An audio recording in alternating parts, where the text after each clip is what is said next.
یہ ان کا عقیدہ ہے کہ ہمارا قرآن امام کے پاس ہے، امام غائب کے پاس ہے جو غار میں چلا گیا، اصل قرآن لے کر غار میں چلا گیا، جب وہ آئے گا تو اصل قرآن لے کر آئے گا۔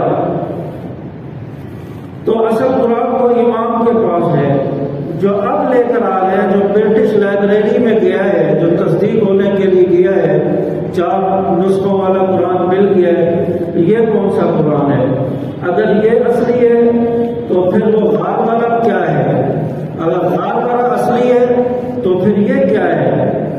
تو اس کا جواب جو ہے شیعہ لوگوں سے معلوم کیا جائے، اور شیعہ لوگوں کو ایک چیلنج بھی ہے کہ تمہارے اماموں نے، تمہارے بڑوں نے تمہیں پاگل بنایا، تمہیں بیوقوف بنایا کہ اصل قرآن امام کے پاس ہے، وہ جب آئے گا تو قرآن لے کر آئے گا۔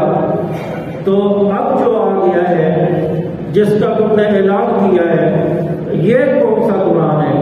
اگر اس کو اصل مانتے ہو تو اس کا مطلب ہے کہ تمہارا امام جھوٹا ہے، تمہارے امام کے پاس جھوٹا قرآن ہے۔